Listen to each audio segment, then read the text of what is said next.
करने जा रहे हैं पॉपुलेशन इकोलॉजी। पॉपुलेशन इकोलॉजी में ग्रुप ऑफ इंडिविजुअल अगर सेम स्पीसीज़ के एक पर्टिकुलर एरिया में बहुत सारे इंडिविजुअल हैं एक ही स्पीसीज़ के और एक ही पर्टिकुलर टाइम पे है तो हम पॉपुलेशन बोल सकते हैं। All individual are affected by similar biotic और एबायोटिक फैक्टर से वो अफेक्ट होते हैं। इसके अंदर हम population growth model and mark recapture method देखते हैं। सो पॉपुलेशन इकोलॉजी मतलब बहुत सारे इंडिविजुअल एक ही स्पीसीज़ के एक पर्टिकुलर एरिया में एक पर्टिकुलर टाइम पे आपको दिख रहे हैं तो हम बोल सकते हैं कि पॉपुलेशन है। सो मेंबर ऑफ पॉपुलेशन वो सेम रिसोर्सेज यूटिलाइज करते हैं affected by similar biotic and abiotic component interact and breed with each other and produce fertile offspring and progeny and एक दूसरे के साथ ब्रीड कर सकते हैं and fertile offspring and progeny produce करते हैं। दैट इज़ पॉपुलेशन जो होता है वो एक मोनो स्पेसिफिक होता है नेचर में। एंड कम्युनिटी की अगर हम बात करें वो पॉली स्पेसिफिक होता है नेचर में। कम्युनिटी बहुत सारे पॉपुलेशन को मिलके बनता है। इंडिविजुअल हम बोलते हैं बर्थ डेथ एज सेक्स इस तरीके से हम स्टडी करते हैं इंडिविजुअल, लेकिन पॉपुलेशन में हम पढ़ते हैं birth rate death rate age structure क्या है सेक्स रेशियो क्या है, इस तरीके से हम देखते हैं। सो पॉपुलेशन डेंसिटी जो होता है number of individual present in a particular area और number of individual per unit area उसको हम बोलते हैं population density. So population density एक होती है क्रूड डेंसिटी, दो टाइप की होती है पॉपुलेशन डेंसिटी यानी कि number of individual in per unit area with respect to relative abundance, यानी कि एक एक्यूरेसी नहीं है, नॉट एक्यूरेट, एक हम एवरेज बेसिस पे लेके चल रहे हैं वो होता है क्रूड डेंसिटी कि एक पर यूनिट एरिया में कितने नंबर ऑफ इंडिविजुअल है with respect to relative abundance. लेकिन रियलाइज्ड डेंसिटी होती है the number of individual with respect to accurate abundance, per unit area में कितने इंडिविजुअल है with respect to accurate abundance. ठीक है, मेथड और एस्टिमेशन हम कैसे देखते हैं population density number of individual per unit area में, इसके लिए हम यूज़ करते हैं mark recapture method. Mark recapture method, ठीक है। सो मार्क रिकैप्चर मैथड हम स्टडी करते हैं कि इसको हम कैसे देख सकते हैं। जैसे इसमें बीच में दे रखा है initial population, number of initial population, अगर मोर्टालिटी रेट होगा वो भी अगर बाहर जा रहा है मतलब मर रहे हैं मोर्टालिटी है वो भी माइनस होगा, इमिग्रेशन भी माइनस होगा, एंड अगर इमिग्रेशन होगा आई वाला एंड नेटैलिटी होगा बर्थ रेट जिसको हम बोलते हैं नेटैलिटी, वो सब पॉजिटिव अफेक्ट डालेंगे। सो टोटल पॉपुलेशन हम ऐसे निकाल सकते हैं एंटी टोटल पॉपुलेशन हो जाती है N naught plus I plus N यानी कि immigration plus natality and minus कर सकते हैं मोर्टालिटी प्लस एमाइग्रेशन।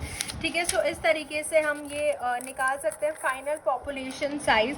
सो पॉपुलेशन डेंसिटी जो होती है ना वो चार फैक्टर से अफेक्ट होती है। पॉपुलेशन डेंसिटी जो होती है it is affected by 4 factor. पहला इसमें आ जाता है natality, ability to increase population through sexual reproduction.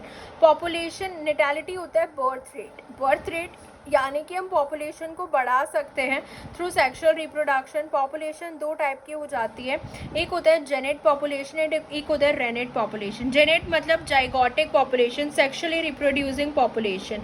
Non zygotic population होती है रेनेट पॉपुलेशन जो कि एसेक्सुअली और वेजिटेटिवली रिप्रोड्यूस करती है। इन नेटैलिटी हम सिर्फ जेनेट पॉपुलेशन कंसिडर करते हैं। नेटैलिटी के अंदर भी ओनली कंसिडर जेनेट पॉपुलेशन यानी कि जाइगोटिक पॉपुलेशन जो हमारी होती है। नेटैलिटी दो टाइप की होती है, fundamental natality and realised natality. Fundamental natality होती है यानी कि बर्थ रेट अंडर जब अनलिमिटेड कंडीशन हो, कोई कंपटीशन नहीं है उस टाइम पे बर्थ रेट कितना है, नेटैलिटी बर्थ रेट ही होता है। एंड रियलाइज्ड नेटैलिटी होती है यानी कि बर्थ रेट कितना है under actual condition, that is limiting factor की प्रेजेंस में जो बर्थ रेट है वो कितना है, that is our realised natality और इकोलॉजिकल नेटैलिटी हम इसको बोलते हैं।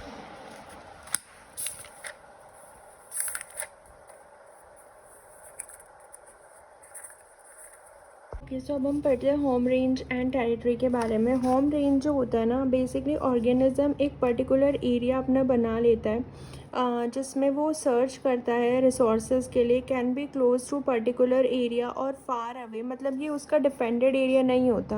होम रेंज उसका एक एरिया हो जाता है, एक उसका पर्टिकुलर एरिया जिसमें वो रिसोर्सेज की तलाश में जाता है और वो उसके पर्टिकुलर एरिया से जो है पास भी हो सकता है या दूर भी हो सकता है और ये नॉन डिफेंडेड एरिया होता है होम रेंज एरिया। टेरिटरी उसका खुद का घर होता है, डिफेंडेड पार्ट होता है जो वो खुद से बनाता है, यानी कि जहाँ से वो बाहर जा रहा है रिसोर्सेज को सर्च करने के लिए, उसको हम बोल देते हैं कि हाँ वो टेरिटरी है, उसके डिफेंडेड पार्ट जो होता है। टेरिटरी जो डिफेंड होती है ना, वो मेल भी डिफेंड करते हैं। कुछ होते हैं टेरिटरी होल्डर एंड कुछ होते हैं टेरिटरी फ्लॉटर। टेरिटरी होल्डर जो होते हैं, इनके पास जो मेटिंग फ्रिक्वेंसी है वो हाई होती है एंड जेनेटिक फिटनेस इनकी हाई होती है। टेरिटरी फोल्डर्स जो होते हैं मेल, इनके पास एबिलिटी जो होती है डिफेंड करने की वो इनकी कम होती है। They don't have ability to defend territory. तो इस तरीके से ये टेरिटरी को डिफेंड करते हैं। अगर हम बात करते हैं मेल या फीमेल की, सो मेल इंडिविजुअल्स जो हैं they reach at the nest first, then वो अलार्म ट्रिगर करते हैं for attraction of the female partner and for rejection of the male. मतलब जितना ज़्यादा सिंगिंग वो करेंगे यानी कि मोर अट्रैक्शन वहाँ पे देखने को मिलता है। And the area of migration जहाँ पे ऑर्गेनिज्म मूव कर रहा है in search of resources and requirement, उसको हम होम रेंज बोलते हैं। इंडिविजुअल और its pair commonly restricted to their activities for resources called home range. वहीं पे वो अपने रिसोर्सेज सर्च करते हैं, वो एक रिस्ट्रिक्टेड एरिया होता है and actively defended area of the part of the home range where they, वहाँ पे जहाँ पे वो डिफेंड कर रहे हैं अपने एरिया को। होम रेंज को वो डिफेंड नहीं करते, बट वो एरिया जहाँ पे वो डिफेंड करते हैं वेयर वेरी लो और नॉन ओवरलैपिंग ऑफ स्पेस जहाँ पे होता है, उसको हम बोलते हैं टेरिटरी। सो टेरिटरी जो होता है एक डिफेंडेड पार्ट होता है, डिफेंडेड एरिया होता है। It is defended by individual of a particular species against same species के अगेंस्ट ही वो उसको जो है डिफेंड करता है एंड सेम सेक्स उसके अगेंस्ट ही डिफेंड करता है।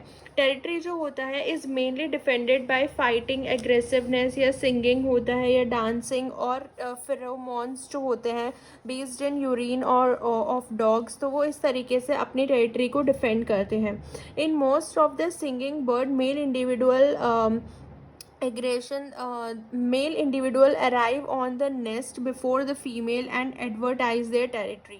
मतलब बहुत सारे में बर्ड्स में क्या होते हैं, वो पहले आ जाते हैं, individual arrive the nest female से पहले, and they advertise their territory by continuous loud singing and breeding. मतलब वही की लाउड सिंगिंग करने लगते हैं ब्रीडिंग सीजन में। इस तरीके से वो जो है पार्ट प्ले करते हैं।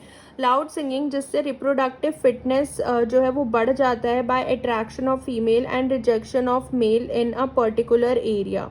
सो on the basis of territory establishment male individual जो है वो दो टाइप के होते हैं, territory holder and territory floater. Holder वही जो स्टैब्लिश करते हैं टेरिटरी, सो मेटिंग फ्रिक्वेंसी इनकी हाई होती है, जेनेटिक फिटनेस भी हाई होती है। टेरिटरी फ्लॉटर्स जो होते हैं वो स्टैब्लिश नहीं करते, तो इनकी ये दोनों चीज़ें जो हैं वो लो होती है।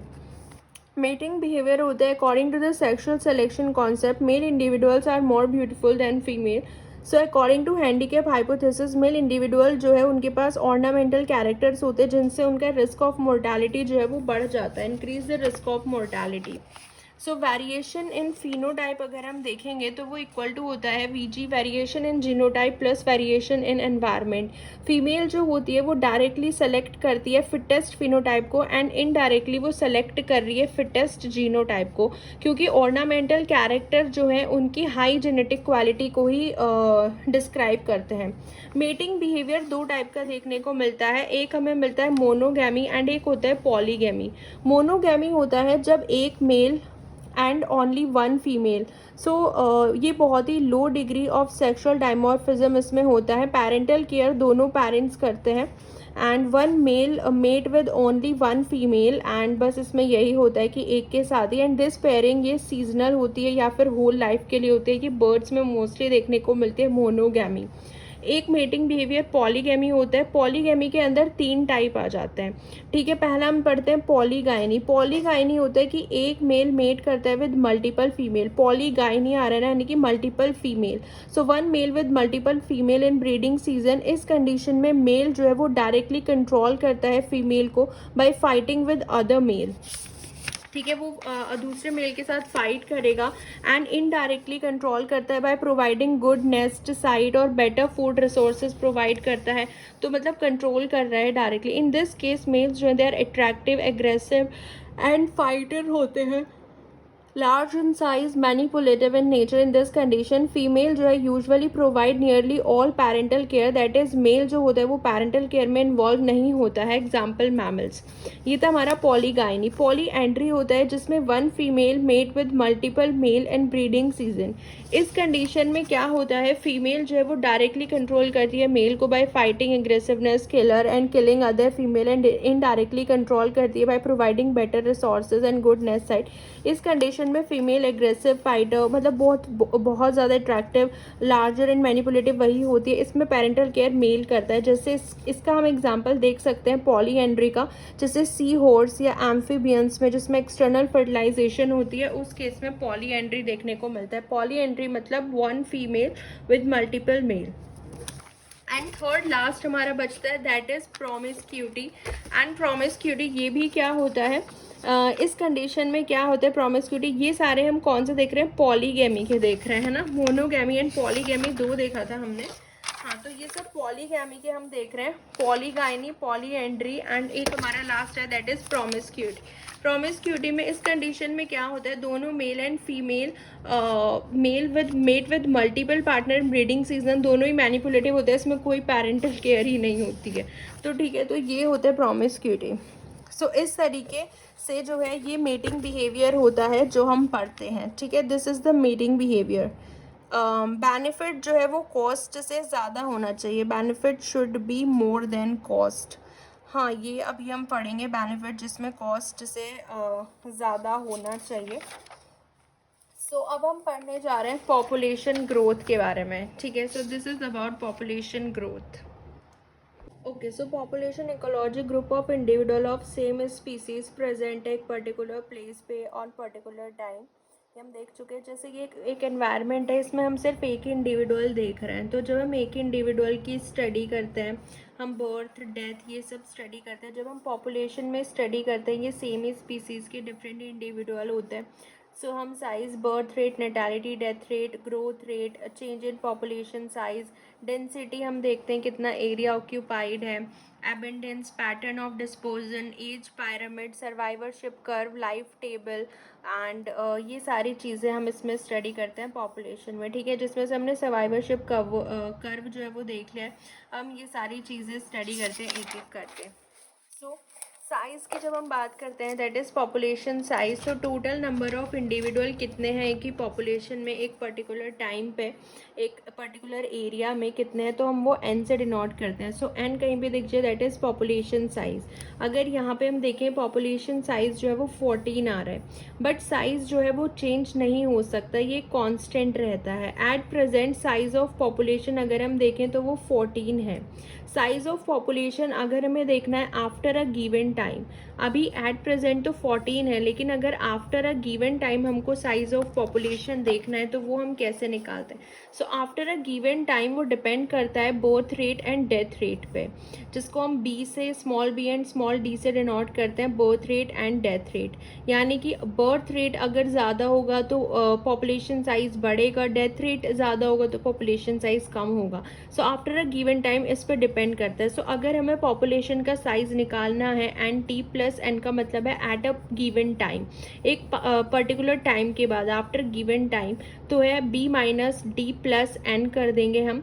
एन हमारा वही है साइज जो होता है, एंड बी माइनस डी यानी कि बर्थ माइनस डेथ रेट हम कर देते हैं। व्हेन द पॉपुलेशन, अगर वो क्लोज्ड पॉपुलेशन होती है, यानी कि एक हमें पर्टिकुलर प्लेस पे है, एप्लीकेबल है, so local population isolated population होती है। ठीक है, तो इस तरीके से हम निकाल सकते हैं। अगर आफ्टर अ गिवन टाइम हमें निकालना हो एक क्लोज्ड पॉपुलेशन, आइसोलेटेड पॉपुलेशन में नंबर ऑफ, उसका पॉपुलेशन साइज निकालना है आफ्टर अ गिवन टाइम, तो birth rate minus death rate plus N, इस तरीके से हम निकाल सकते हैं। ठीक है, तो इस तरीके से हम निकाल सकते हैं। ये हमारा आ जाएगा population size after a given time, इतना हो जाएगा। So when the population is pandemic, अगर पॉपुलेशन अगर पेंडेमिक है, वो हमने देखा कि अगर आइसोलेटेड पॉपुलेशन है लेकिन अगर वो पेंडेमिक यानी कि वो पैचेस में प्रेजेंट है and located on more than one places, एक प्लेस से ज़्यादा जगह पे ऐसे पैचेस में प्रेजेंट है, ठीक है, तो वहाँ पे माइग्रेशन भी हो सकता है, यानी कि इमिग्रेशन एंड एमाइग्रेशन हो सकता है, तो वो माइग्रेशन शो कर सकते हैं। तो उस केस में हम कैसे निकालेंगे, अगर पैंडेमिक पॉपुलेशन है तो population after a given time हम निकाल सकते हैं birth plus immigration minus death plus, क्योंकि इमिग्रेशन बाहर जाना होता है, एंड प्लस एन। सो इस तरीके से हम at a given point after a given time हम पॉपुलेशन का साइज कैलकुलेट कर सकते हैं। बर्थ रेट वही हो गया, total number of individual add जितने हुए due to birth in a population in a given time. So birth rate हो गया कितने इंडिविजुअल ऐड हुए हैं, डेथ रेट हो गया कितने इंडिविजुअल एलिमिनेट हुए हैं। उसके बाद एक टर्म आती है per capita rate of increase, और इसको हम बोलते हैं growth in population. Small R से इसको डिनोट करते हैं per capita rate of increase. अब पर कैपिटा बर्थ रेट भी हम देख सकते हैं एंड पर कैपिटा डेथ रेट भी हम निकाल सकते हैं। सो पर कैपिटा बर्थ रेट होता है birth rate upon total number of individual. So अगर पर कैपिटा बर्थ रेट निकालना है तो birth rate upon total number of individual, per capita death rate अगर निकालना है तो death rate upon total number of individual. इसको हम small B and small D से डिनोट करते हैं, that is birth rate upon number of individual and death rate upon total number of individual. And अगर ये हमें निकालना होता है per capita rate of increase, ये होता है हमारा पर कैपिटा बर्थ रेट माइनस पर कैपिटा डेथ रेट। तो इस तरीके से हम per capita rate of increase निकाल सकते हैं, increase in population, that is पर कैपिटा बर्थ रेट माइनस पर कैपिटा डेथ रेट। तो ये हमारा पर कैपिटा इंक्रीज निकल जाएगा और ग्रोथ कितनी हो रही है पॉपुलेशन में वो हमें दिख जाएगा आर से, स्मॉल आर से इसको डिनोट करते हैं, ठीक है। तो ये हमारा आर आ जाएगा per capita rate of increase, पर कैपिटा बर्थ रेट माइनस पर कैपिटा डेथ रेट। अगर आर की वैल्यू पॉजिटिव आ रही है यानी कि पर कैपिटा अगर हमारा ग्रोथ अगर हम देख रहे हैं पॉपुलेशन में तो यानी कि पॉपुलेशन साइज बढ़ रहा है, अगर जीरो आ रहा है तो यानी कि स्टेबल है, एंड अगर माइनस आ रहा है तो यानी कि डिक्रीज हो रहा है। सो अगर if R is equal to max, यानी कि अगर आर हमारा मैक्सिमम है, पर कैपिटा जो इंक्रीज हो रहा है वो मैक्सिमम है, सो आर इज इक्वल टू हमारा बर्थ रेट इंक्रीज होगा एंड डेथ हो ही नहीं रही होगी, बर्थ रेट हाई होगा, तभी तो आर मैक्स होगा ना।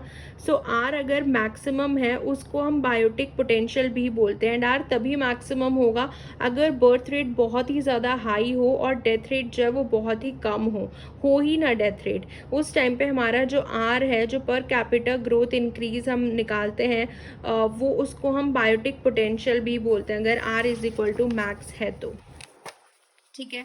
सो इस तरीके से न्यूमेरिकल हम सॉल्व कर सकते हैं बाय यूजिंग दीज फॉर्मूलाज। और जैसे ग्रोथ रेट अगर हमें निकालना है, ग्रोथ रेट और चेंज इन अ पॉपुलेशन कितना हो रहा है after a given time, so growth rate हमारा होता है डेल्टा एन अपॉन टी।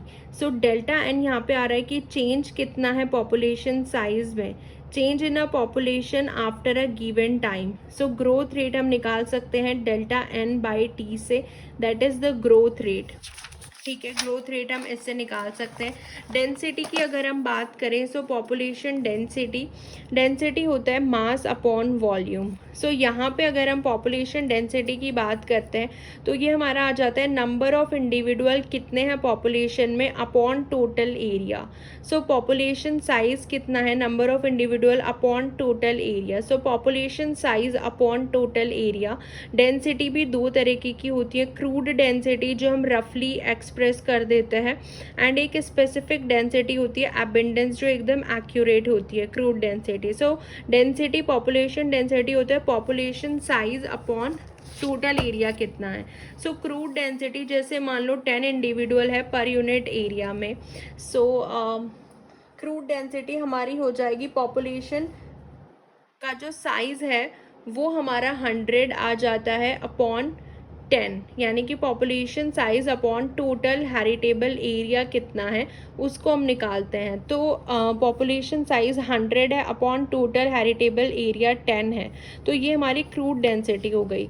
लेकिन अगर हम देखें कि वहाँ पे एरिया जो है वहाँ पे लेक भी प्रेजेंट है हैबिटेट में। तो अगर हम टोटल एरिया देखें तो वो थोड़ा कम आता है एरिया अगर हम देख रहे हैं। सो टोटल हैबिटेबल एरिया हम उसमें देखेंगे तो वो 8 है। तो इस तरीके से ये हमारी स्पेसिफिक डेंसिटी आ जाती है, population size upon total habitable area.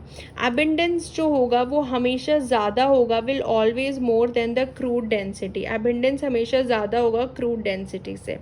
अब एक जो है मार्क रिकैप्चर मेथड बहुत फेमस है, पॉपुलेशन इकोलॉजी में हम पढ़ते हैं। इसमें हम नंबर ऑफ इंडिविजुअल को कैलकुलेट करते हैं, एक स्पीसीज़ में या एक एरिया में कितने नंबर ऑफ इंडिविजुअल है इन ए स्पीसीज़, और पॉपुलेशन साइज़ को हम कैलकुलेट करते हैं एक एरिया में।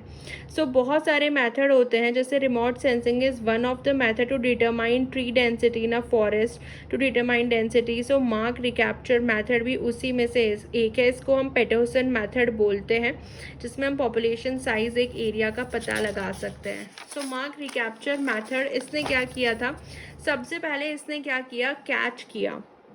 फर्स्ट इसने क्या किया, कैच किया यानी कि कलेक्ट किया। मान लो कोई भी नंबर ऑफ फिश इसने लिया, कोई भी इंडिविजुअल इसने कलेक्ट किए, उसके बाद उनको मार्क किया।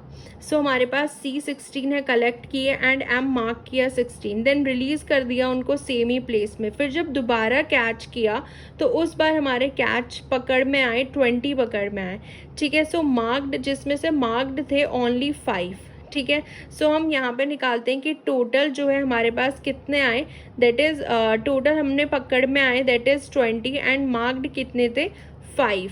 तो इनको हम कैलकुलेट करते हैं, यानी कि 5 मार्क्ड थे 20 में से। और पहले हमने देखे कि हमारे 16 मार्क्ड थे, हमने 16 मार्क किए थे, है ना। मार्किंग कितनी थी, 16 की थी। तो इसको हम ऐसे कैलकुलेट कर सकते हैं 16 इंटू 20, यानी कि 5 मार्क में 20 में से 5 मार्क्ड थे, तो 16 अगर मार्क्ड हैं तो टोटल कितने होंगे, तो 16 × 20 / 5 64 साइज़। तो इस तरीके से टोटल साइज़ आ जाता है, ठीक है। तो इसको हम लिंकॉलन मेथड बोलते हैं एंड इसका फॉर्मूला होता है, अगर टोटल पॉपुलेशन साइज़ निकालना है that is N × M/R। Small n का मतलब होता है कि आपने टोटल कितने पकड़े हैं सेकेंड सैम्पल में, यानी कि total caught in the second यहाँ पे आता है दैट इज़ टोटल, एंड यहाँ पे मार्क्ड एनिमल फर्स्ट सैम्पल में कितने थे। सो M यहाँ पे आ जाता है कि पहले सैम्पल में आपने कितने मार्क किए थे, एंड N स्मॉल n आ जाता है कि सेकेंड जब आपने कैच किया सेकेंड टाइम तो उस टाइम कितने टोटल आपने कैच किए, एंड अपॉन R मतलब कि मार्क्ड एनिमल कितने हैं सेकेंड सैम्पल में। सो M मतलब मार्क्ड एनिमल कितने फर्स्ट सैम्पल में, R में मार्क्ड कितने हैं सेकेंड सैम्पल में, एंड N मतलब टोटल कि आपने कितने कैच किए हैं सेकेंड बार में, सेकेंड सैम्पल में। सो इस तरीके से हम टोटल पॉपुलेशन साइज जो है वो कैलकुलेट कर सकते हैं लिंकॉलन मेथड से। सो इस तरीके से हम कैलकुलेट कर सकते हैं। Marked and unmarked animals are captured randomly, mix करते हैं हम उनको properly. Marked animal subject to the same mortality rate as unmarked animal. Tagging should not kill. Mixing should be, मतलब मिक्स एकदम प्रॉपर होने चाहिए, ऐसा नहीं कि मार्क्ड एनिमल लॉस्ट हो गए और ओवरलुक्ड हो गए, इस तरीके से नहीं होना चाहिए। यानी कि इनकी जो वो है मोर्टालिटी रेट वो सेम रहना चाहिए मार्क्ड एंड अनमार्क्ड का। सो इस तरीके से ये फॉर्मूला जो है हम यूज़ करते हैं मार्क रिकैप्चर मेथड में। अब हम यहाँ पे पढ़ते हैं पैटर्न ऑफ डिस्पोजन, ठीक है। ग्रोथ मॉडल पढ़ने से पहले थोड़ी बहुत हम चीज़ें जो कवर कर लेते हैं। सबसे पहले पैटर्न ऑफ डिस्पोजन देख लेते हैं। पॉपुलेशन में 3 पैटर्न हम पढ़ते हैं, एक होता है रैंडम डिस्पोजन पैटर्न, एक होता है यूनिफॉर्म डिस्पोजन पैटर्न, एंड एक होता है क्लम्प्ड और एग्रीगेट कॉन्टेगियस भी बोलते हैं, क्लम्प्ड aggregate कॉन्टेगियस dispersion. Random dispersion pattern में रेंडमली प्रेजेंट होते हैं। यूनिफॉर्म डिस्पोजन पैटर्न इस तरीके का होता है। डिस्पोजन पैटर्न जो होता है ये डिपेंड करता है on the distribution of resources और एनवायरमेंटल कंडीशन कैसी है, ठीक है। तो ये डिस्ट्रीब्यूशन ऑफ रिसोर्सेज और एनवायरमेंटल कंडीशन पे डिपेंड करता है डिस्पोजन पैटर्न। पहला तो ये रिसोर्सेज कैसे डिस्ट्रीब्यूटेड है, एनवायरमेंटल कंडीशन कैसी है। दूसरा हम देखते हैं कि इंटरैक्शन कैसा है इंडिविजुअल के बीच में, पॉजिटिव इंटरैक्शन है, अट्रैक्शन है, या फिर रिपल्शन है, नेगेटिव इंटरैक्शन है, या फिर कोई इंटरैक्शन ही नहीं है, न्यूट्रल है। तो ये डिपेंड करता है कि random dispersion, uniform dispersion and clumped aggregate या कॉन्टेगियस है, किस पर डिपेंड कर रहा है। पहला तो डिस्ट्रीब्यूशन कैसा है रिसोर्सेज का, एनवायरमेंटल कंडीशन कैसी है, एंड दूसरा इंडिविजुअल के बीच में जो इंटरैक्शन है वो कैसा है। ठीक है, एक बार इसको हम देख लेते हैं। जैसे अगर हम क्लम्प्ड डिस्पर्जन की बात करें तो इसके अंदर अनइवन डिस्ट्रीब्यूशन होता है रिसोर्सेज का। सबसे पहले हम देखते हैं क्लम्प्ड डिस्पर्जन, देन हमारा यूनिफॉर्म डिस्पर्जन, एंड हमारा आ जाता है रैंडम। तो हमने उस साइड रैंडम से स्टार्ट किया था। रैंडम डिस्पर्जन में रिसोर्सेज जो होते हैं ये इवनली डिस्ट्रीब्यूटेड होते हैं, ठीक है, और इसमें न्यूट्रल इंटरैक्शन होता है। रैंडम डिस्पर्जन में ये ऐसे डिस्ट्रीब्यूटेड होता है, लेकिन इसमें इंटरैक्शन कैसा होता है, न्यूट्रल होता है, एंड ये बहुत ही कम देखने को मिलेगा रैंडम डिस्पर्जन। उसके बाद यूनिफॉर्म डिस्पर्जन में रिसोर्सेज हमारे ऐसे इवनली डिस्ट्रीब्यूटेड है, पॉसिबिलिटी इसकी भी कम होती है। इवनली डिस्ट्रीब्यूटेड होते हैं, पॉसिबिलिटी कम है यूनिफॉर्म डिस्पर्जन में, एंड इसमें रिपल्शन होता है और नेगेटिव इंटरैक्शन होता है, इनके बीच में कॉम्पिटिशन होता है, मतलब अपने टेरिटरी को डिफेंड करते हैं। टेरिटोरियल बिहेवियर इसमें देखने को मिलता है in terms of social behaviour. तो ये मेंटेन करते हैं अपना एक यूनिफॉर्म डिस्टेंस। तो ये होता है यूनिफॉर्म डिस्पर्जन। क्लम्प्ड डिस्पर्जन ऐसा होता है जिसमें रिसोर्सेज अनइवनली डिस्ट्रीब्यूटेड है और इसमें अट्रैक्शन होता है इनके बीच में, क्योंकि नेचर में जो रिसोर्सेज है वो क्या होती हैं, लिमिटेड होती हैं, तो वो इवनली डिस्ट्रीब्यूटेड तो नहीं हो सकती। जैसे हमने यूनिफॉर्म एंड रैंडम में देखा, इसमें इवनली डिस्ट्रीब्यूटेड रिसोर्सेज है, क्लम्प्ड में अनइवनली डिस्ट्रीब्यूटेड होती हैं रिसोर्सेज, एंड इनमें अट्रैक्शन देखने को मिलता है। तो ये मोस्ट कॉमन होता है। मतलब बहुत ज़्यादा कॉमन होता है। जैसे प्लांट्स और फंजाई जो होते हैं ना, they form clumping if soil and other environment is favourable. हाँ, तो वही है। Various insect and salamander form clumped dispersion in hot and humid condition. बहुत सारे जिनमें अट्रैक्शन देखने को मिलता है तो वो क्लम्प्ड डिस्पर्जन होता है। यूनिफॉर्म डिस्पर्जन जिसमें अपने एक तरीके से एरिया को डिफेंड अगर कर रहे हैं, अगर टेरिटोरियल बिहेवियर शो कर रहे हैं, अपने एरिया को डिफेंड कर रहे हैं, तो वो होता है uniform dispersion.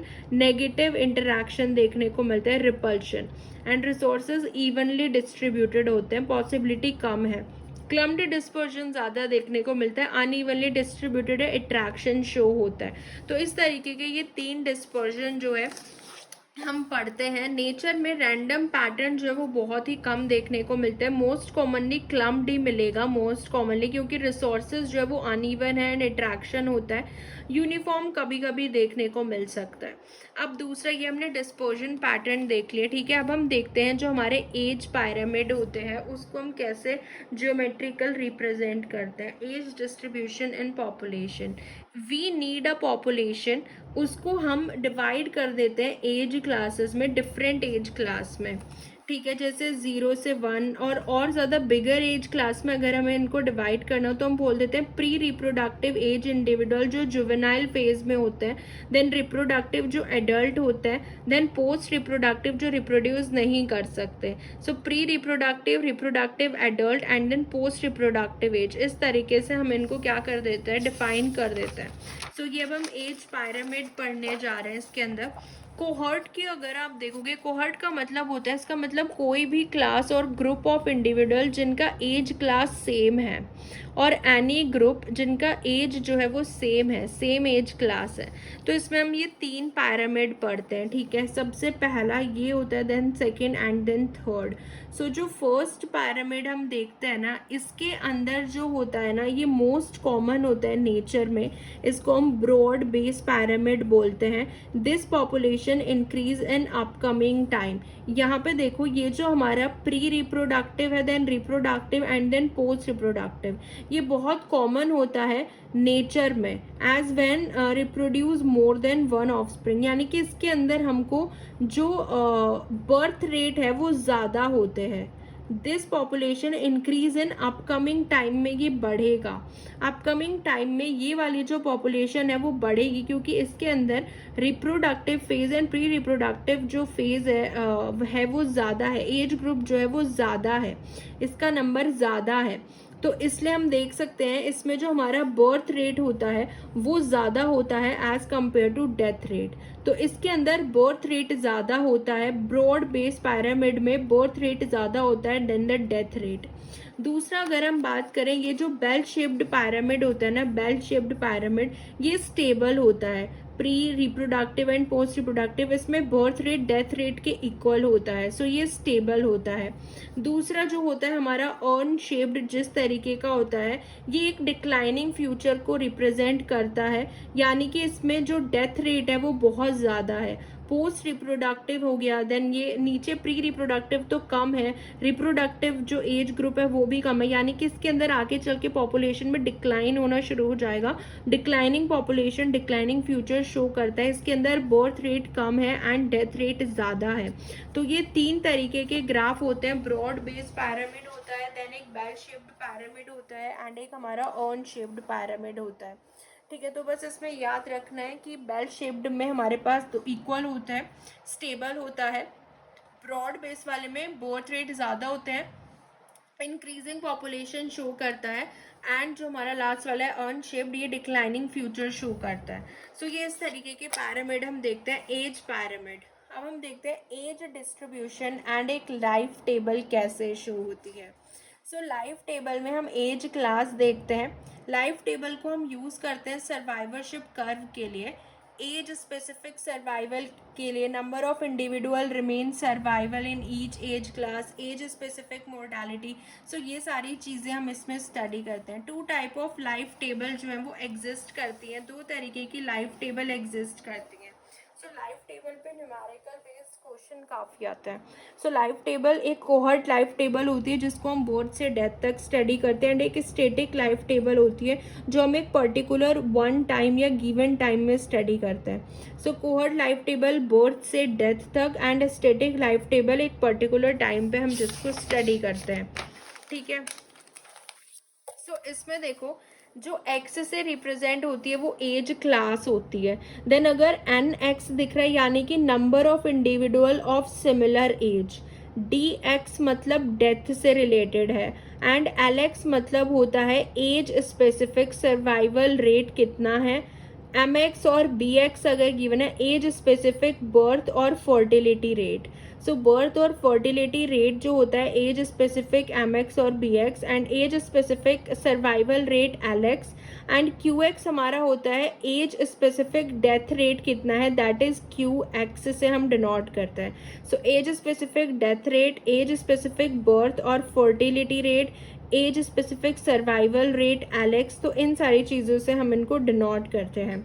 Net reproductive rate हम आर नॉट से डिनोट करते हैं, नेट रिप्रोडक्टिव रेट। एंड अगर हम देखें एन आर आर जो आ रहा है यानी कि फीमेल रेट अगर ज़्यादा है तो एन आर आर इंक्रीज हो जाएगा। नेट फर्टिलिटी डिपेंड करती है only on fertile female. So अगर आर नॉट हमें देखना है that is net reproductive rate, तो ये होता है सम कर देंगे of all ages then L X and M X. L X वही है कि एज स्पेसिफिक सर्वाइवल रेट कितना है, एंड एमएक्स हो जाएगा एज स्पेसिफिक बर्थ और फर्टिलिटी रेट कितना है। Age specific survival rate, age specific birth और fertility rate, and sum for all ages, and ये हमारा आर नॉट निकल जाता है। ठीक है, जिसको हम बोलते हैं नेट रिप्रोडक्टिव रेट। सो इस तरीके के हम लाइफ टेबल में जो है ये स्टडी करते हैं। ठीक है, सो अगर ये इस तरीके से जैसे n दिया हुआ है, अगर हमें एलेक्स निकालना होता है, सो एलेक्स होता है जो n की वैल्यू होती है ना अपॉन 100 कर दो यहाँ पे जो टोटल गिवन है। सो n अपॉन 100, यहाँ पे 50 अपॉन 100, 20 अपॉन 100, इस तरीके से हम जो एलेक्स है वो निकाल सकते हैं, है ना। Then L X into B X हमारा जो है पूरा रिप्रोडक्टिव रेट आ जाता है, आर नॉट, अगर आर नॉट 1 से ज़्यादा आ रहा है, इफ आर नॉट जो है मोर देन 1 यानी कि इंक्रीज हो रहा है पॉपुलेशन साइज, अगर आर नॉट 1 आ रहा है तो कोई चेंज नहीं हो रहा है, स्टेबल है। सो ये वाला फॉर्मूला हम यूज़ कर सकते हैं एलेक्स के लिए निकालने के लिए, and l x into B x, ठीक है। एंड यहाँ पे जो हमारा होता है n t plus n is equal to r naught n t, एक पर्टिकुलर गिवन टाइम पे अगर हमको ये निकालना होता है, n t plus n particular time पे population size is equal to reproductive rate and then n t particular time पे। सो इस वाले फॉर्मूले से भी हम निकाल सकते हैं। एलेक्स जो होता है that is age specific survivorship, अगर हम देखें एलेक्स, हाँ एलेक्स यहाँ से, ये तो एलेक्स हो गया ना, टोटल एन बाई टोटल निकाल लेंगे। अब हम आ जाते हैं टाइप्स ऑफ ग्रोथ मॉडल पे। ओके, सो हम देखते हैं कि जो नेटैलिटी होती है ना, मतलब 4 फैक्टर जिन पे जो पॉपुलेशन डेंसिटी है वो डिपेंड करती है, अफेक्टेड बाय 4 फैक्टर्स हमने देखा था, ठीक है। तो पहला फैक्टर इसमें होता है नेटैलिटी। नेटैलिटी का मतलब होता है, मतलब वही कि जो बर्थ रेट होता है। अगर देखो, अगर एग्जांपल हम देखें, टोटल पॉपुलेशन डॉग जो है वो प्रोड्यूस कर रहे हैं 30, एंड अगर मान लो 12 है, इफ़ 12 है यानी कि वो रियलाइज्ड के अंडर आ गए हैं, तो एनवायरमेंटल रेजिस्टेंस जो होता है ना is equal to fundamental natality minus realized natality. Fundamental natality हमारी हो जाती है कि वो टोटल कितना प्रोड्यूस कर रहा है एलॉन, लेकिन अगर लिमिटिंग फैक्टर की प्रेजेंस में वो कितना प्रोड्यूस कर रहा है वो होती है उसकी realised natality. So environmental resistance is equal to, so according to Odum ideal condition वो कभी भी अचीव नहीं हो पाती है, they are never achieve, that is limiting factor हमेशा प्रेजेंट ही रहता है। सो नेटैलिटी भी 4 फैक्टर से अफेक्ट होती है। अगर आप नेटैलिटी अकेले देखो, नेटैलिटी भी 4 फैक्टर से अफेक्ट होती है। सबसे पहला होता है क्लच साइज। क्लच साइज होता है number of individual born at पर बर्थ टाइम, कितने इंडिविजुअल्स जो है उनका जन्म हो रहा है एट पर birth time, number of individual born at पर बर्थ टाइम। क्लच साइज जो होता है वो नेटैलिटी के डायरेक्टली प्रोपोर्शनल होता है, ठीक है। और क्लच साइज जो होता है वो बॉडी साइज के इन्वर्सली प्रोपोर्शनल होता है, याद रखना। क्लच साइज नेटैलिटी के डायरेक्टली प्रोपोर्शनल होगा एंड इन्वर्सली प्रोपोर्शनल होता है बॉडी साइज के। तो नेटैलिटी अगेन 4 फैक्टर से अफेक्ट होती है। नेटैलिटी एक पहला हमारा हो गया क्लच साइज, यानी कि नंबर ऑफ इंडिविजुअल बॉर्न पर बर्थ टाइम। दूसरा जो फैक्टर है जिससे नेटैलिटी अफेक्ट होती है that is generation time. Generation time, generation gap कितना होता है 2 रिप्रोडक्टिव इवेंट के बीच में, is the gap between 2 reproductive event. So generation gap जो होता है ये नेटैलिटी के इन्वर्सली प्रोपोर्शनल होता है एंड बॉडी साइज के डायरेक्टली प्रोपोर्शनल होता है, यानी कि जितना ज़्यादा बर्थ रेट होगा उतना ही कम जनरेशन गैप होगा। So generation gap inversely proportional to natality and generation gap directly proportional to body size. जैसे एलिफेंट में 7 ईयर का गैप होता है, यानी कि उनका साइज ज़्यादा है तो जनरेशन गैप भी ज़्यादा है। सो ये याद रखना जनरेशन टाइम। दूसरा थर्ड आता है नेटैलिटी जिस पे डिपेंड करती है that is age of first reproduction. Lower the age of first reproduction higher the natality.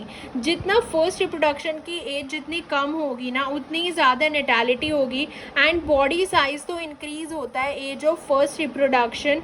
If body size increase, अगर बॉडी साइज बढ़ रहा है तो age of first reproduction decrease, यानी कि ये बॉडी साइज के इन्वर्सली प्रोपोर्शनल होता है age of first reproduction and natality के भी इन्वर्सली प्रोपोर्शनल होता है, यानी कि lower the age of first reproduction जितना कम होगा उतनी ही ज़्यादा नेटैलिटी होगी, उसके भी inversely proportional and body size के भी इन्वर्सली प्रोपोर्शनल होता है एज ऑफ फर्स्ट रिप्रोडक्शन।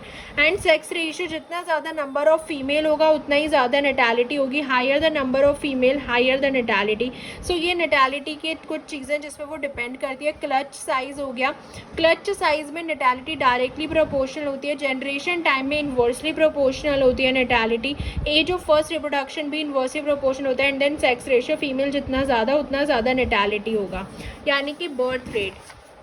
दूसरा हम बात करते हैं mortality which is the loss of individual death की वजह से। ये भी दो टाइप की होती है, fundamental mortality, mortality rate under जब कोई लिमिटेशन नहीं है, under ideal condition and under actual condition में जो होता है that is realize mortality.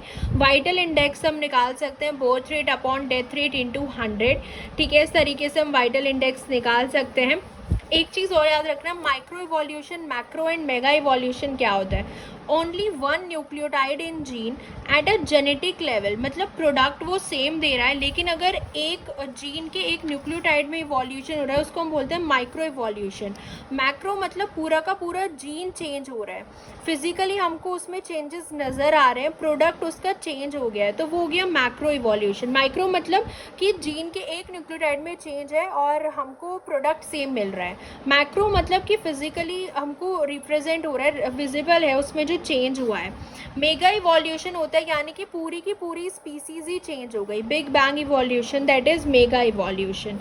Micro, macro and then mega evolution. और ये हमारा हो गया दूसरा जो फैक्टर है जो कि पॉपुलेशन डेंसिटी को अफेक्ट करता है। पहला नेटैलिटी हो गया, देन दूसरा हमारा मोर्टैलिटी हो गया। उसके बाद हम स्टडी करते हैं सर्वाइवरशिप कर्व, ये बहुत इंपॉर्टेंट होता है। This is the percentage of survivorship and यहाँ पे हमारा लाइफ स्पैन दे रखा है। इसमें हम तीन तरीके के कर्व पढ़ते हैं। एक ये होता है पहला curve, this is the second curve and this is the third curve. अगर हम टाइप 1 कर्व देखें यानी कि ये अपना पूरा लाइफ स्पैन कंप्लीट कर लेते हैं, ओल्ड एज में जाके इनका रिस्क ऑफ मोर्टालिटी बढ़ता है। टाइप 1 वालों का पूरा लाइफ स्पैन कवर कर लेते हैं, ओल्ड एज में जाके इनका जो है रिस्क ऑफ मोर्टालिटी थोड़ा बढ़ता है, जैसे ह्यूमन्स जो होते हैं वो टाइप 1 में आ जाते हैं। टाइप 2 जो होता है, उसके बाद टाइप 3 देखो, टाइप 3 वाले में जो इन्फेंट का मोर्टालिटी रेट है वो बहुत ज़्यादा हाई होता है। शुरू में मोर्टालिटी रेट हाई होता है लेकिन उसके बाद लाइफ स्पैन इनका बढ़ जाता है। तो यानी कि सर्वाइवरशिप कर्व एक्सप्लेन करता है the proportion of an individual, एक पर्टिकुलर एज में कितने इंडिविजुअल उसमें प्रेजेंट हो सकते हैं, ठीक है। इन्फेंट मोर्टालिटी रेट, इसमें ऑयस्टर का एग्जांपल आ जाता है। अब जो टाइप 2 होता है इसमें दो वेरिएशन होते हैं। रिस्क ऑफ मोर्टालिटी जो होता है ना वो इनका कंटिन्यूस है through out the life, risk of mortality continuous रहता है through out the life, constant rate रहता है रिस्क ऑफ मोर्टालिटी। ये इंसेक्ट्स का ज़्यादातर हमें देखने को मिलता है, ठीक है। सर्वाइवरशिप सेकेंड जो होता है वो इंसेक्ट्स में ज़्यादा देखने को मिलता है। अब जो टाइप 1 ग्राफ हम देखते हैं, कर्व जो है इसका फ्लैट है स्टार्टिंग में, यानी कि डेथ रेट जो है वो कम होता है शुरू में, early middle age of life, then graph suddenly drop, इसका मतलब हाई रिस्क ऑफ मोर्टालिटी होता है ओल्डर एज में। इसका एग्जांपल लार्ज मैमल, ये small number of large size of spring बनाते हैं लेकिन small number and provide good parental care, इसलिए इनका रिस्क ऑफ मोर्टालिटी बहुत कम होता है एंड चांस ऑफ सर्वाइवल इनका हाई होता है। टाइप 3 जो ग्राफ होता है इसमें हम स्टार्टिंग में जो है रिफ्लेक्ट होता है वेरी हाई डेथ रेट होता है in early stage of life, but ये कर फ्लैट हो जाता है लेटर स्टेज में, यानी कि डेथ रेट कम हो जाती है मिडिल एज में जाके। That is those population complete their earlier age of life should also complete the middle age and finally वो ओल्डर स्टेज में जाके डेथ हो जाती है उनकी। सो इस टाइप के इंडिविजुअल जो है ये large number of small size of spring बनाते हैं, पेरेंटल केयर नहीं होती है, इसलिए रिस्क ऑफ मोर्टालिटी बहुत हाई होता है अर्लियर स्टेजेस ऑफ लाइफ में। जितने भी इन्वर्टिब्रेट्स होते हैं जैसे ऑयस्टर, फिशेस एंड कुछ रेप्टाइल्स इसी वाले ग्राफ में आते हैं, टाइप 3 ग्राफ में। इन्वर्टिब्रेट्स, ऑयस्टर, फिशेस एंड सब रेप्टाइल्स टाइप 3 ग्राफ में। अब जो हम टाइप 2 देख रहे हैं ना, जो बीच वाला कांस्टेंट ग्राफ होता है, this type of graph is not found in nature, but ये थोड़ा सा मॉडिफाइड होके प्रेजेंट होता है। दो इसके वेरिएशन देखने को मिलते हैं, ये इसका सेकंड है variation, this is the second भी वेरिएशन, ये स्टेयर शेप्ड हो गया सेकंड है। ये इंसेक्ट्स का देखने को मिल सकता है, यानी कि ये एनवायरनमेंट पे डिपेंड करता है। एज एनवायरनमेंट फेवरेबल होगा तो इनके नंबर बढ़ जाते हैं और अनफेवरेबल होगा तो इनके नंबर कम हो जाते हैं। ये जो स्टेयर शेप्ड होता है इंसेक्ट्स में बढ़ जाएंगे एंड देन कम हो जाएंगे। ये होता है इन्फेंट मोर्टालिटी रेट इनमें हाई होता है सेकेंड बी में, ये एस शेप्ड का होता है। ये जो लोअर मैमल्स होते हैं ना, जैसे रैट हो गया है ना, एज टोटल 15-20 नॉट मच, तो इसलिए जैसे डॉग हो गया, लोअर मैमल्स उनमें ये देखने को मिलता है, बट इंसेक्ट्स में सेकंड ए देखने को मिलेगा। बोटल नेक इफेक्ट भी इसको बोलते हैं कि जब एकदम से कंडीशन सही हुई तो इनका नंबर बढ़ जाता है, कंडीशन ख़राब हुई तो कम हो जाता है। स्टेयर शेप्ड, जैसे ये क्वेश्चन इस टाइप का दिया हुआ है तो हमें पता है ए तो जो होता है वो एलिफेंट में हो सकता है, बी लिजर्ड इंसेक्ट्स में हो सकता है, एंड सी जो है वो ऑयस्टर्स का हो सकता है। In a natural species producing large number of offspring with little or no parental care, जिसमें पेरेंटल केयर बिल्कुल नहीं होती है, एंड वो क्या बनाते हैं, लार्ज नंबर ऑफ ऑफस्प्रिंग बनाते हैं। तो कौन सा कर्व होता है, that is type 3 survivorship curve होता है। ये वाला कर्व आएगा 3, यही वाला तो कर्व आता है, ठीक है। इसी तरीके से ये वाला एक क्वेश्चन है कि जैसे ए, इसमें देखिए first, second and third. So large mammals जो हो गए third and first respectively, so marine pelagic fish and large mammal. Third जो होता है, फर्स्ट तो लार्ज मैमल का ही हो सकता है रिस्पेक्टिवली, तो ये करेक्ट है। एंड मेराइन पेलाजिक फिशेस का हो सकता है थर्ड, हाँ थर्ड में फिशेस आ सकते हैं, ऑयस्टर्स वगैरह आते हैं।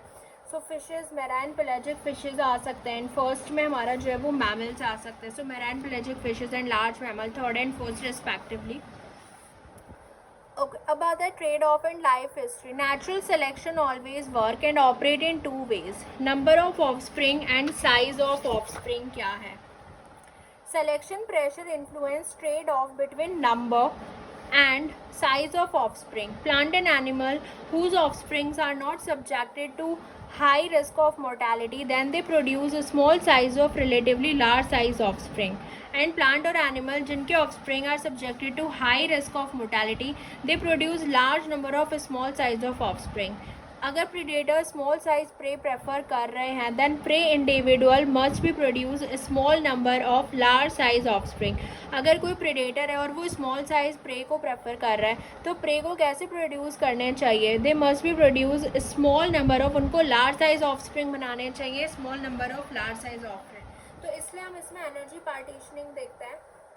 ऑर्गेनिज्म को दो क्लासेस में डिवाइड कर देते हैं on the basis of energy partitioning. एक हमारे पास आता है आर सिलेक्शन एंड एक हमारे पास आता है के सिलेक्शन।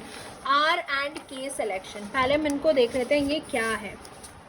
एनर्जी जो होता है, आर सिलेक्शन जो होता है ना, इनका मैक्सिमम एनर्जी जो होता है वो रिप्रोडक्शन में यूज़ हो जाता है। Use maximum energy in reproduction and energy investment in maintenance में बहुत कम होता है। इनका एक ही टाइम होगा, सिंगल टाइम रिप्रोडक्शन होता है आर सिलेक्शन। अब जो के सिलेक्शन होता है, जैसे एलिफेंट हो गया, वो बिग साइज़ का है, enter in its maintenance, regeneration, wait maintenance होगा, एंडोथर्मिक होता है, टेम्परेचर बैलेंस करना पड़ेगा। सो मैक्सिमम अमाउंट एनर्जी जो है वो मेंटेनेंस में चली जाती है, सो लीस्ट अमाउंट एनर्जी जो है वो रिप्रोडक्शन में जाएगी, तो वो हो जाता है के सिलेक्शन। के सिलेक्शन, आर सिलेक्शन का मतलब कि आर से रिप्रोडक्शन, इनमें मैक्सिमम एनर्जी रिप्रोडक्शन में इन्वॉल्व होती है, single time big bang reproduction इनमें होता है। एंड के सिलेक्शन में रिपीटेड रिप्रोडक्शन होता है एंड मैक्सिमम एनर्जी मेंटेनेंस में जाती है, क्योंकि पहले वो अराइव करता है ऑर्गेनिज्म, फिर सर्वाइवल देखेगा अपना, फिर मेंटेन करेगा एंड देन रिप्रोडक्शन उसमें होता है, ठीक है। तो ये होता है आर एंड के सिलेक्शन। सो आर जो होता है बिग बैंग रिप्रोडक्शन, इसमें शो होता है। आर के अंदर जो maximum intrinsic rate of increase होता है, आर मैक्स जो होता है वो बहुत हाई होता है, intrinsic rate of increase is high R में, एंड के में आप देखते जाना इसमें लो होता है, एकदम ऑपोजिट। डेवलपमेंट इसमें रैपिड होता है आर सिलेक्शन में। रिप्रोडक्शन रेट भी इसमें हाई होता है, age of first reproduction high होगी, बॉडी साइज स्मॉल होगा, लेंथ ऑफ लाइफ शॉर्ट होगी। रिप्रोडक्शन जो टाइप होगा वो सेमल पैरस होगा, यानी कि single type big bang reproduction होगा। ये इडियो पैरस होते हैं, रिपीटेटेड रिप्रोडक्शन इनमें होता है के सिलेक्शन में। एंड कॉम्पिटिटिव एबिलिटी इनकी, ये वीक कॉम्पिटिटर होते हैं, लैक्स जैसे लापरवाह, एंड ये स्ट्रॉन्ग होते हैं, कीन स्ट्रॉन्ग कॉम्पिटिटर होते हैं, they are weak competitor. Survivorship curve जो थर्ड ग्राफ देखने को मिलता है वो हमें आर सिलेक्शन का होता है, के सिलेक्शन में फर्स्ट ग्राफ। पॉपुलेशन साइज जो होता है दैट इज़ वेरिएबल, क्योंकि सर्वाइवल टोटली डिपेंड करता है इनका एनवायरनमेंट कंडीशन पे, और इनका जो पॉपुलेशन साइज होता है वो कांस्टेंट रहता है, क्योंकि पॉपुलेशन जो है वो अपनी कैरिंग कैपेसिटी मेंटेन करता है इसमें, ठीक है, because population maintain carrying capacity. And जो थर्ड होता है इनका वेरिएबल होता है, बिकॉज सर्वाइवल टोटली डिपेंड करता है किस पे, एनवायरमेंटल कंडीशन में, दैट इज़ पॉपुलेशन साइज। फिर हमारा इसमें आ जाता है पेरेंटल केयर। आर में पेरेंटल केयर बहुत ही कम होती है और के में हाई होती है। डिस्पोजल एबिलिटी आर की हाई होगी एंड के की लो होगी। हमें एक का ही देख रहे हैं अभी। आर की जो मेटा पॉपुलेशन है वो हाई होगी। हैबिटेट टाइप आर का हाईली अनस्टेबल होता है, स्टेबिलिटी दो तरीके की होती है, resilience and resistance stability. Resilience stability होती है रिकवर होने की एबिलिटी। सो आर के पास एबिलिटी रिकवर होने की होती है, resilience stability. And resistance ability होती है के पास, यानी कि टॉलरेट करने की जो स्टेबिलिटी होती है, एबिलिटी होती है। स्टेज ऑफ सक्सेशन इसमें अर्ली होता है आर में, एंड के में जो है लेट होता है। एनर्जी स्टोरेज रेट जो है आर में लो होता है एंड के में हाई होता है। क्लाइमेट अनप्रेडिक्टेबल होता है, के में प्रेडिक्टेबल होता है। सो आर जो है, अगर आप ग्राफ 3 का एग्जांपल देखोगे, marine invertebrate, smaller fishes, amphibians, reptiles and plants में एल्गी, ब्रायोफाइट्स, टेरिडोफाइट्स, कुछ हर्बेशियस भी आ जाते हैं, एंजियोस्पर्म।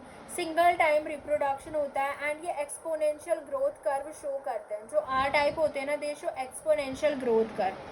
एंड जो हमारा के होता है, ये लॉजिस्टिक ग्रोथ कर्व शो करेंगे। अभी ये ग्रोथ कर्व भी हम पढ़ेंगे, लॉजिस्टिक ग्रोथ कर्व शो करेंगे। के हाईली प्रेडिक्टेबल, एंड इसमें एग्जांपल हो गए large mammals, birds, large trees जैसे जिम्नोस्पर्म एंड एंजियोस्पर्म इसके अंदर आ जाते हैं के। और ये ग्राफ 1 आ जाता है, सर्वाइवरशिप टाइप 1 ग्राफ आ जाता है, 1, 2 एंड 3। सेमल पैरस तो इनका होता है आर वालों का, यानी कि एक ही बार होगा, but big bang reproduction, smaller size, large number of offspring, parental care नहीं होता है। Crab, scorpio, lower invertebrate, plant में जैसे banana, wheat, rice, mustard, pea, bamboo, ये सब इसमें आ जाते हैं सेमल पैरस में। ठीक है, सेमल पैरस मतलब जिसमें आर सिलेक्शन आता है हमारा, banana, wheat, rice, mustard, pea, bamboo, ये सब किस में आ जाते हैं, सेमल पैरस में, आर सिलेक्शन में। Crab, scorpion, lower invertebrate, these are semelparous. Iteroparous reproduction, जिसमें रिपीटेड रिप्रोडक्शन होता है, annual reproduction, least number of offspring but larger in size and good parental care, जैसे लार्जर मैमल्स आ गए and larger trees आ गए। तो ये होता है इटियोपैरस रिप्रोडक्शन के सिलेक्शन वाले में। और वो लॉजिस्टिक ग्रोथ शो करते हैं, टाइप 1 सर्वाइवरशिप कर्व शो करते हैं।